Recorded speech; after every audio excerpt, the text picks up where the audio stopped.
Yep. Doing okay. You want me to get over there?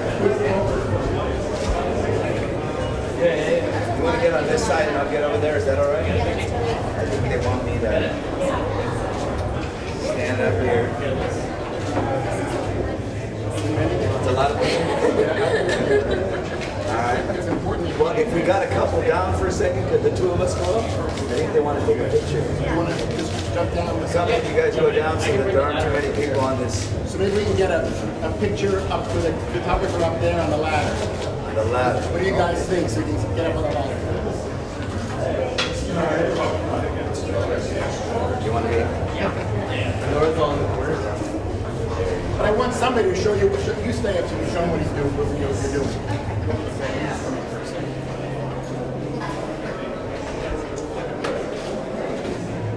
You good? Okay, that's good. Careful, Joel. It's not Die Hard. Okay. So or Matrix, right? Why don't you kind of show him what you're doing and we'll get the shot. Okay. We're leaning the mural like this, very slowly, carefully taking up dirt. Maybe get on that side, You turn around and face there, and that way you're explaining it to us. We'll do it later. We'll do it in a minute. So what are we doing here? We're cleaning the mural very slowly. Hasn't been cleaned in 70 years. Did you hear that? Hasn't been cleaned in 70 years, so we're cleaning it slowly. That's how dirty it was. You can see how much dirt has been removed. And we've been going over it just very delicately with cotton swab to remove the dirt so that the damage can be. It's just water. This is just water. Okay. All right, so let's do this. Let's do this. Okay. You guys right here, smile here on the ladder. Smile, guys. Yo, they can. I'll bring the ladder over. I'll bring the ladder over. Oh, we're fine. Yeah. You go down. You go You want me to go down first?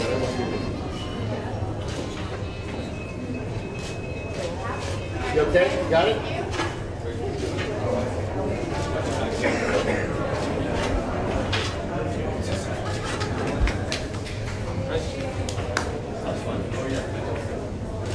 Watch out for the thing under here. Yeah, I know. Lower it, lower it, lower it.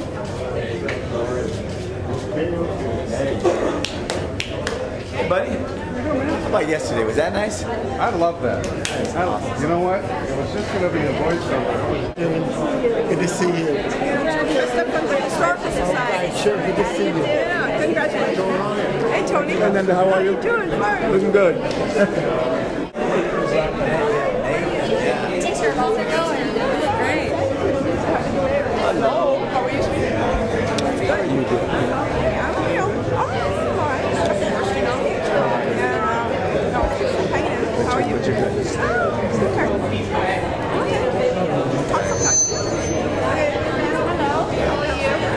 Good to see you. Jane Summer. Good to see you. How are you? I'm sorry, I didn't recognize you. How are you? I'm very good. Very good.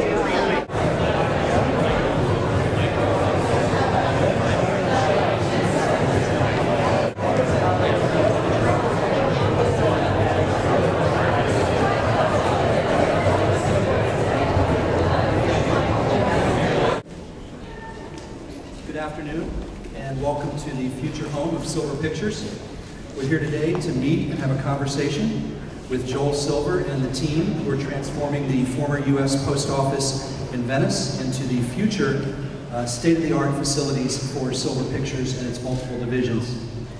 But before we hear from Joel and his team, we're honored to have with us some special guests today. I'd first like to introduce our mayor. Mayor Antonio Villaraigosa is the 41st mayor of Los Angeles and the immediate past chairman, past president of the U.S. Conference of Mayors, which leads the nation's mayors in its efforts to improve our country's schools, create jobs, and invest in the nation's transportation systems. But his heart lies here in a city where he was born and raised, with an incredible commitment to the people of Los Angeles. Please welcome Los Angeles Mayor Antonio Villaraigosa.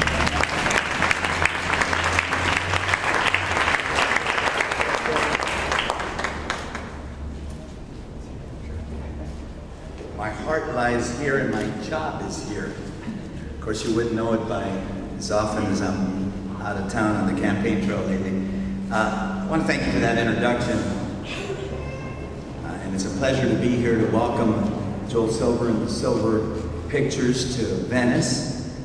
Joel's decision to restore this historic former post office into a job creator, a production facility, is a win-win for LA and for Venice. It serves as I think, a great example of adaptive reuse of a historic resource, and I can't think of a better place for this exciting project than the Venice Post Office. And you know, after all of the history of Venice Beach has always been inextricably linked to arts and entertainment, it was Abbott Kinney, ever the master showman, who dreamed of a Venice in America so many years ago. And today it's Joel Silver who embodies the style and the spirit of Venice Beach and the industries that have taken hold here. From cutting-edge cuisine, try Gelina, to boundary-pushing tech companies, Google and Yahoo, and pioneering content creators, Venice draws world-class talent, who in turn ignite the creativity of millions more. This is a community of dreamers and doers. And now the man who brought us The Matrix, Lethal Weapon, and Predator will have an address that matches his grand imagination. And the space itself won't be too bad either. I was here just last week, I guess, because we were opening up a fund of funds for tech companies across the street.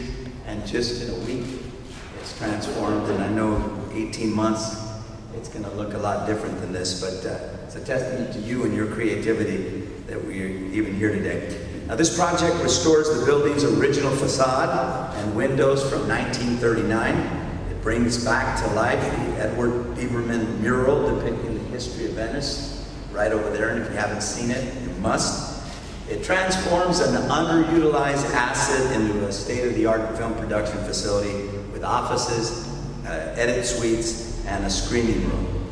And all told, Silver Pictures means 25 jobs today and the potential of many more post-production jobs as the films are developed.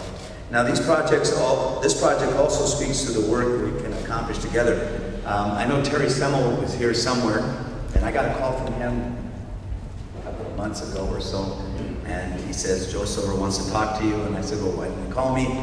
He said, well, he doesn't know you, and would you take his call? And I said, of course, that's my job, to take calls of people who want to do work in LA. And from that, we got together and went through, cut the red tape that we needed to make this happen. And you know, when you look at LA, for a long time, we thought that businesses just had to be here. And guess what? They don't. They can go anywhere, and they often did. And over the last few years, we've made it a lot easier to do business in this town. It used to be that you had to go to 12 different departments if you wanted to develop anything here. Now you go to one place, a case management unit, and they help to get it started. So I know you're going to hear from people. So let me just bring this up for a second, Joel, and welcome you to Venice, one of my favorite places in LA. And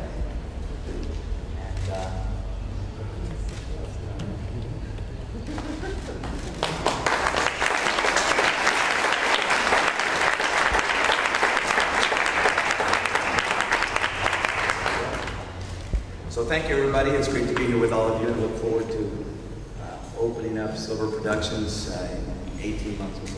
Thank you. Thank you so much.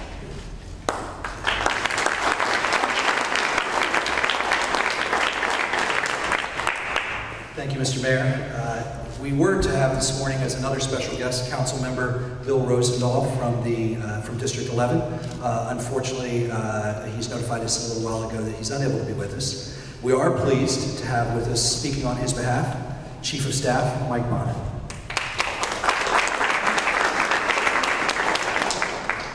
Thank you very much. Good afternoon, Mr. Mayor. Joel, thank you for this.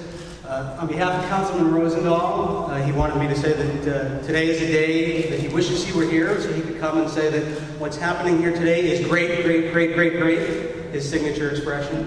He is so glad to have this project here because we are standing in a place right now today that shows that all things are possible. And we are standing in a place today that leans into the future. We are in this place that is sort of more symbolic than any other place in Venice, of Abbot Kinney and of his dream. He took this undeveloped place here in Venice and turned it into a carnival and a community and an attraction that became famous worldwide.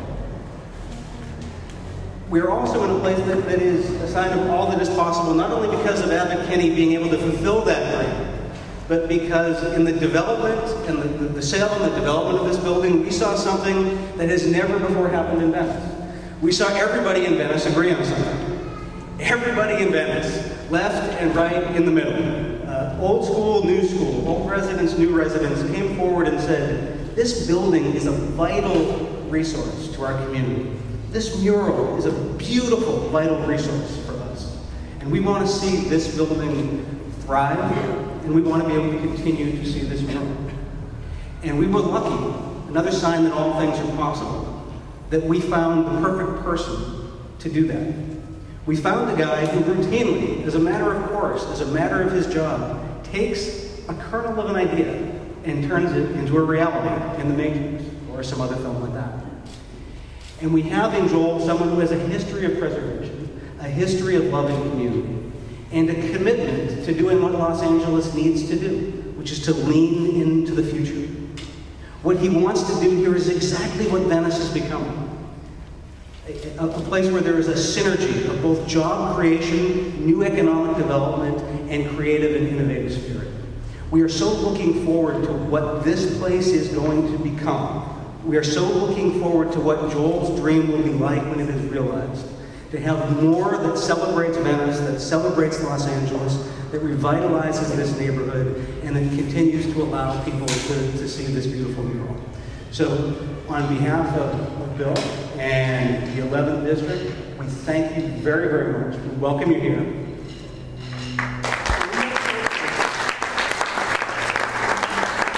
Back in the old days in Hollywood, they used to have B movies. Now, the mayor did the A movie with the nice frame certificate. We had sort of the B movie for Joel. Welcome you to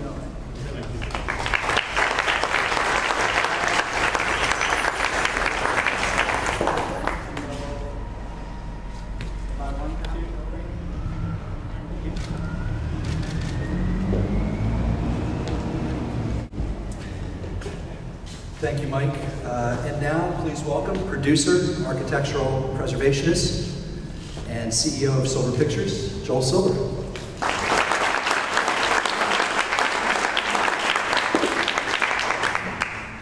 Well, it's really a great day for us. It's great to be here. And, it's easy to say, well, thank you, Mayor Villaraigosa, for you being here today, but it's really bigger than that.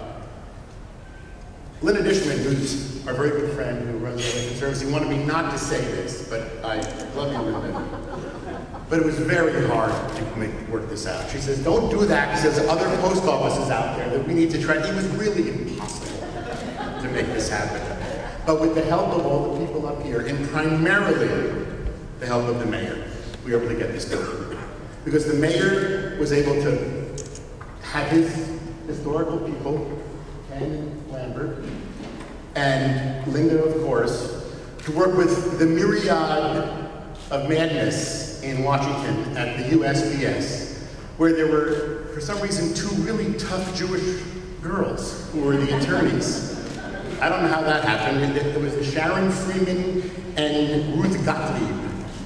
And I mean, they, at the end of the day, they came around. I mean, I have, you know, this movie that just opened this weekend, Taken 2, with Liam Neeson. Now, we have Liam's next movie, which is called Nonstop.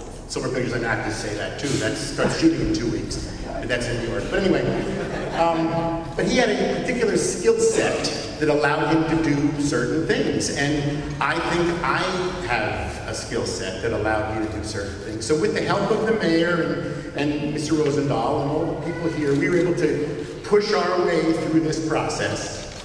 And we were able to close the deal and buy this building, which is a miracle. Because if I could dream of a building that would work for us, this would be it. It's a building that was built in 1939. It's a poured-in-place concrete building, WPA, Federal Work Progress Administration building, and it is magnificent. It is could be taking a direct hit from an ICBM missile. It will be still standing here. The government did a great job building it. It is just fantastic, and we have great plans for this building, and it's going to be a fantastic place for us. Now, look, I've been making movies for a long time, and for the last 25 years, I have been in, as they say, beautiful downtown Burbank, California. Now, I'm not going to kind of make fun of Burbank. I mean, having been there for 25 years, but I mean, it was kind of nice to get voted off the island. I mean, you know, we've been an insular studio, but to be in this world here where there is a life outside of this, and some of it's a very colorful life sometimes, very kind of urine-soaked life sometimes, but we still are in a life that is all around us. And we are so excited to be able to start fresh in what I think is going to be an incredibly exciting place. And I think that we're kind of in the ground floor. I mean, I know that Google is here, and I know that there are other companies that are coming in, but I think it's going to become a center for so many forms of not just entertainment, but of business, and just, it's a great, incredible place to be. And I really think that we're going to make a difference here. I think we are. I think we're going to make a difference, us being here, because I think that we're not only going to actually help change the paradigm of Venice, but I think we can help change the paradigm of Hollywood. Because when I came to Hollywood in the late 70s, they actually still made movies the way they made them at the beginning of the movie industry. I mean, there have been some advances in sound, but it was the same process. But in the last decade, with the advent of digital technology, which we'll talk about in a little while, the movie business is very different. Because we used to develop in a little office on the studio lot, shoot on the stage, finish our movies, you know, in rooms at the studio, and release the movie. And even though television still mostly works that way, we don't work that way anymore in movies. We develop our movies, we shoot them elsewhere, we finish them elsewhere, and with digital technology, everything is going back and forth in a whole new fashion. But what our intention is to make this place the center of new digital technology, and a new way to get things around, to share assets all over the world, because we're not going to have to add technology to the structure, it's going to be built in as we start. And I really feel that it's going to change a lot of things. I mean, I made the second Matrix and the third Matrix, were filmed in Australia, but we based the whole movie out of a little office on Mildred, right here around the corner. And I did that with the Wachowskis. At that time, they wanted to be near the ocean. They're from Chicago, and they wanted to be near the ocean. And I kept saying, why do you want to come down here? We can do it at the Warner lot. They said, we don't want to be in the lot. We want to be near the ocean. So I had a little office down here, and I felt really good when I came down here every day. And I thought, that was a good experience. Now we can continue that experience. I think this is going to be a new chapter for our company. I think that we're going to be able to broaden what we've done. We can bring new people, have fresh blood, add to our company and our staff and our lives. We can enrich a lot of people, because I think we can reinvent what we've done in a new way, in a new place. And I'm really looking forward to that. Now, there are things that literally we inherit here that have been complicated. We inherited this mural, which was one of the reasons that I love this building. When I first came to LA in the 70s, I came down to see this mural because I had read about it and I saw it, and I'd seen it in books, and I remember thinking about it and seeing it and thinking, that's a beautiful piece of art. I love that. And we have thought for a long time that this could be a special part of our identity. And we've been cleaning it now for a little over a month, and it's pretty fantastic. And we're gonna make this mural available. But we'll talk about that in a minute, but that's one of the things we inherited, which we're happy about. And the next thing is the community. We have a community here that I think is important to us, because we're joining the community. So I'm just going to tell you some of the things that we have been talking about that I wanted to share with you. We're talking about a program with the Venice Charter High School. It will be a 10-week program conducted twice a year that will be exposing students to all facets of the entertainment industry: producing, directing, writing, acting, agenting, publicity, marketing. Of the 10 weekly 90-minute classes, some would be conducted on-site at the high school, and some would involve off-campus trips. We would engage the nonprofit inner-city filmmakers to help the kids write and direct their own short films and premiere it with maybe a red carpet at Silver Pictures headquarters at the conclusion of the 10-week program. Now, we do intend to have a screening room in here. It's going to have about 40, 50 seats, but it will be a functioning, really fantastic high-end screening room. We're talking about having an Edward Biberman art lecture. Working with one of the LACMA archivists who worked on the museum's 2011-12 extensive Biberman exhibit, we will create our own Biberman lecture and video presentation and host the event in a Silver Pictures lobby in front of the Biberman mural. We can open this to the community or partner with a local arts organization and give the event to them as a gift. We're talking about a WPA Art and Architecture lecture series.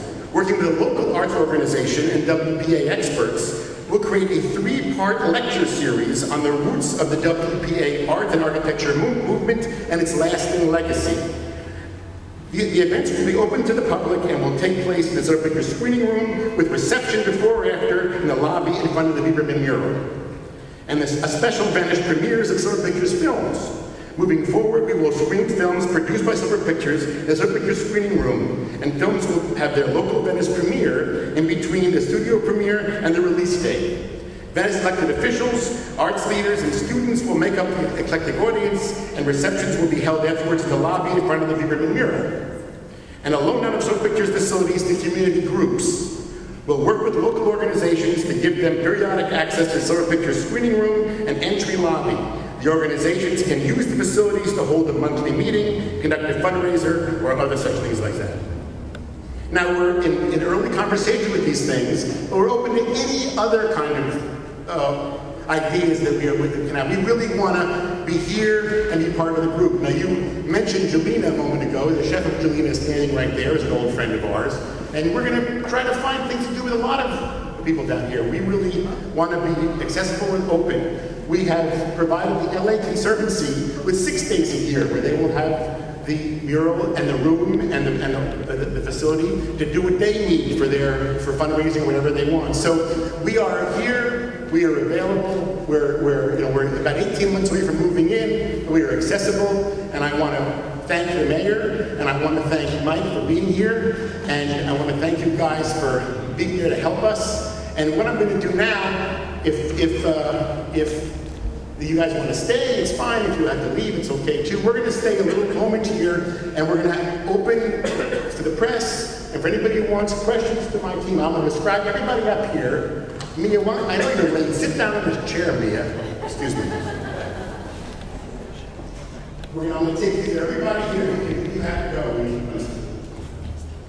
Thank you very much.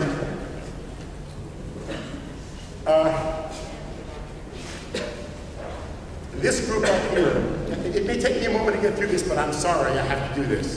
This group here, plan of total transparency today. Any questions that anybody has of us or this project will be answered today.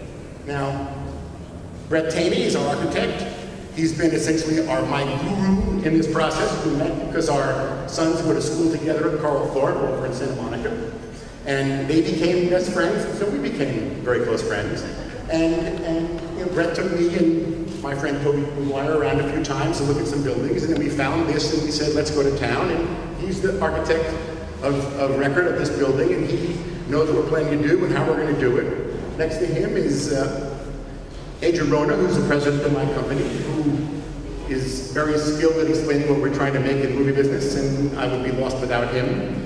He just came back from New York last night, where we're starting a movie with Liam Neeson in a few weeks called Nonstop. Next to him is a co-president of my company, also my CFO, Steve Richards, who has always the problem of figuring out our financing, which is sometimes we move faster than our financing, but that's just the way we like to move. Blake Merkin is with CBRE, who was critical in us getting this building. He was representing the government in the sale of this building. And, you know, this was a very, very hard process, us purchasing this building. And he can explain how, why, and what it took to get there.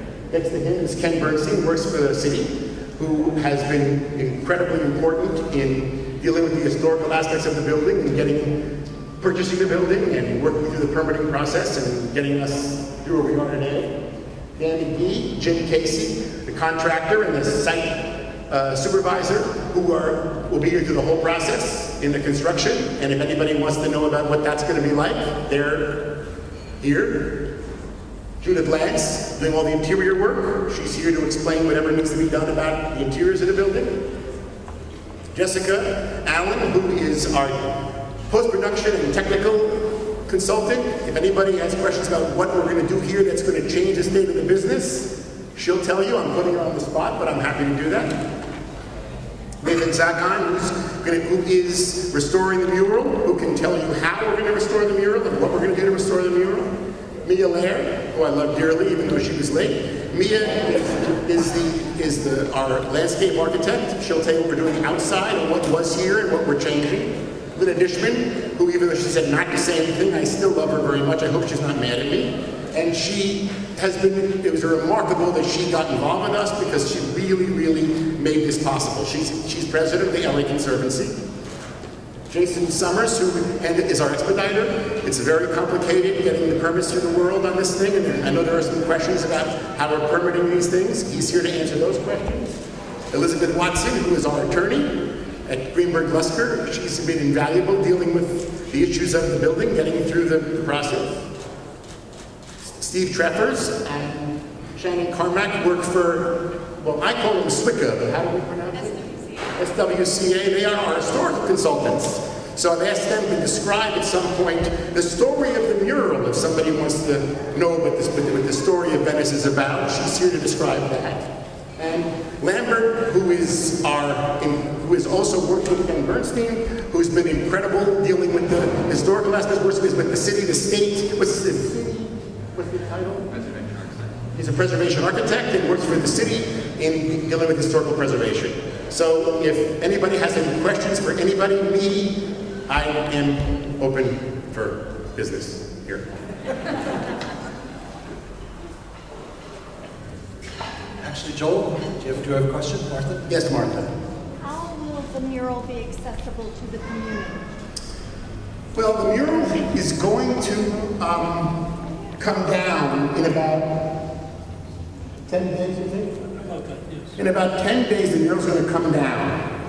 And we probably won't put it up again until the building is complete. So in the interim, when the mural is finished restoration and it is not ready to come up inside the building again, we will have to determine a place where it can be exhibited, whether that's locally or with the LACMA, I mean, all those things possible, but that's a question we'd have to ask the USPS, because I don't own the mural, the United States Postal Service owns the mural. So that would be a question for them. And access to the people, I mean, you know, we will work out a very reasonable way of seeing the mural, of calling, making an appointment and coming to see it. It's not going to be a complex system. I mean, there's going to be access that Elder Conservancy will have special access, but it's going to be a pretty simple system that we'll put in place when the building is up and we know how we're going to be able to do it.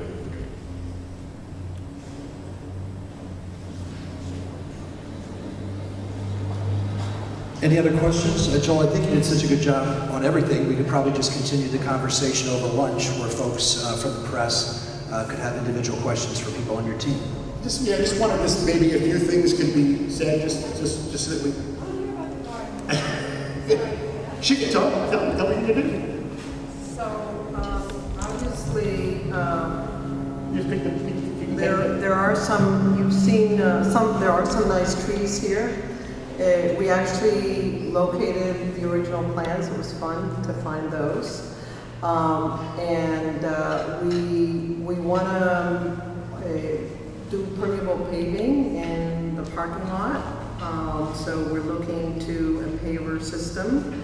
We're looking to have a nice sort of outdoor eating area for silver pictures on that terrace out here that already exists, and we'll have a living wall. And we'll also have another small courtyard right outside of Joel's office with water feature. And there will be, the original project called for a coral tree at the corner, and so we'll be putting that in. And we haven't developed a planting palette, but we also, we know we'll work with the city. We know we have water-related issues, but also the ocean conditions with salt and wind. But it will be a beautiful garden that will be semi sort of visually permeable, but also a place where Silver Pictures can actually do business outside if they want to. Nathan, why don't you tell them what you're doing with the mural? So I think that it's good to know. Nathan, the mural. What are you doing? Tell them what you're doing with the mural. Because, for one thing, it hasn't been conserved for 70 years. This is a good thing.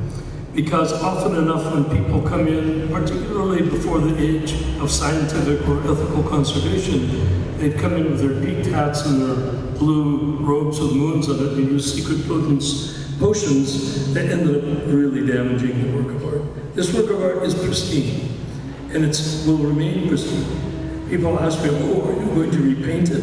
I said, absolutely not. There's nothing to repaint. It's in perfect condition.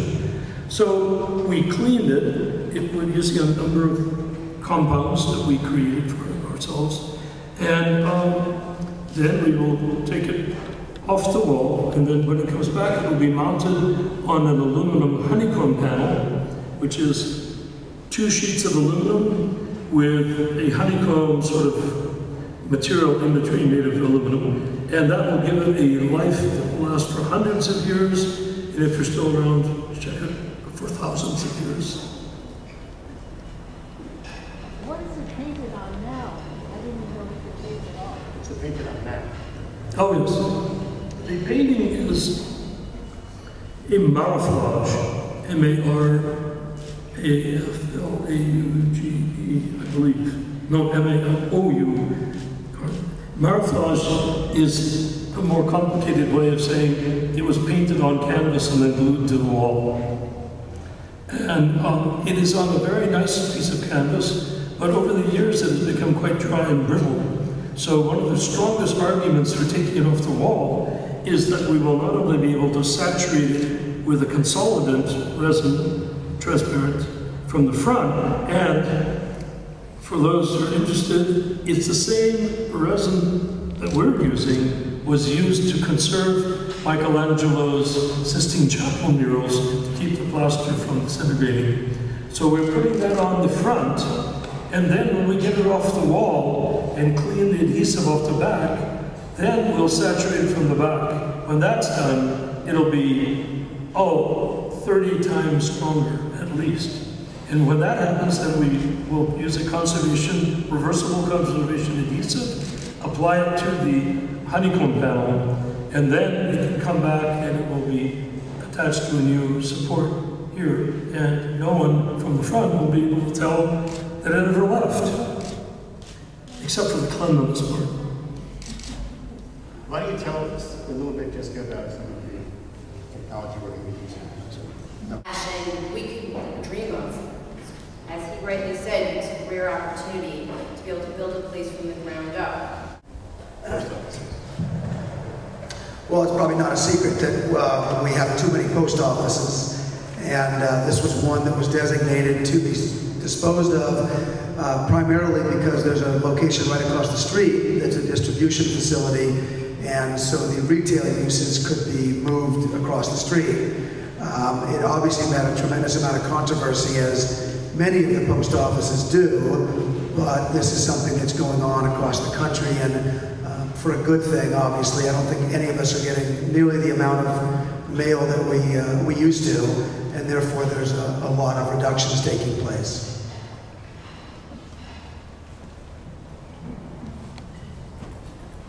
Anything else? All right, yes? Are you implementing any plans to encourage your employees to take public transportation or ride their bikes to work? Any benefits?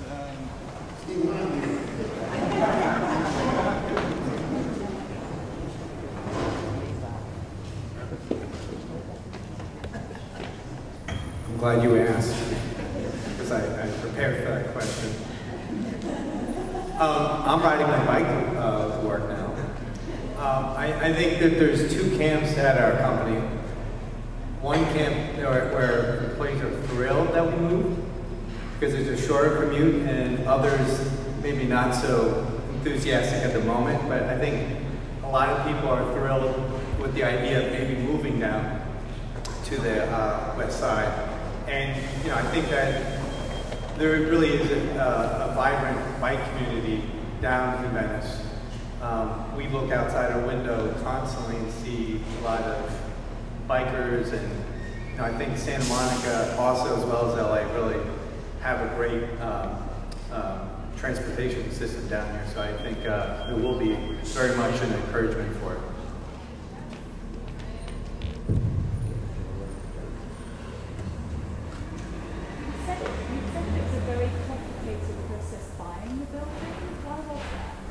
Well, the federal government is complicated, and they don't know really how to do this. They don't know really how to dispose of these properties in a way that makes sense. I mean, a lot of them are historical properties, but they just need to move them quickly, and they don't really know how to make them cared for properly. They don't know how to make sure that historical groups are listened to in their interest to prepare them for sale. A lot of them do contain, artistic architecture, artistic murals, because at this time, most of these buildings were built in a 10-year period from 1929 to 39. During a time when Franklin Roosevelt created a program where he put together enough money to create this Federal Works Progress Administration, where he was able to have a lot of jobs provided. It was a similar time to now for a lot of people by creating these structures. And there was a Department of Architecture in the Department of Treasury, and it was run by this guy, Lewis Simon. They built 800 buildings in 10 years. Most of them post offices or courthouses, and they didn't have to get permits. They were federal buildings, and they just came in, they took the land, and they built these buildings. And they have been in the federal ownership since then. When we started with these buildings, and there were really no drawings in the beginning, we went to the city and we said, do you have any records? They said, we don't have any records, because this was a federal building. They didn't have to get permits, there's nothing. And luckily we did find in a locked cabinet in here a bunch of drawings that have been helpful to us. But it was complicated. And if it wasn't for Linda, if it wasn't for Ken and Lambert and Bret and Shannon and Stephen and some of the people that are up here, we wouldn't have got through it. And it was hard. And I'm not saying it can't be done, but we did it in record time, I think, and we got to work on it. I mean, I wanted to have this, when we first walked in here, it was there was mail from the '85 Olympics that hadn't been delivered, I guess. I mean, there were boxes and crates of things in here that were just sitting, it was a mess. And, you know, we really, they wouldn't let us take pictures of it. We wanted, they said, no pictures, because they didn't, I don't know, I guess they didn't want people to see what it looked, because we had to get photos, we couldn't know, can't do that. I mean, it was very, I'm dealing with the federal government, they would make a decision, and that was the position. And when they got out and we were able to get in here and kind of get the non-structural walls out to see what we had, it was remarkable. And the building that they did, the work they did on the building is spectacular. I mean, they didn't skimp on this building. They made a beautiful building. And some of them, I mean, the Santa Monica Post Office, which Blake is trying to sell that now too, that building is a magnificent building. I mean, it's spectacular. I mean, it looks like a boat inside. It's all this beautiful blackboards. I mean, there's incredible furniture.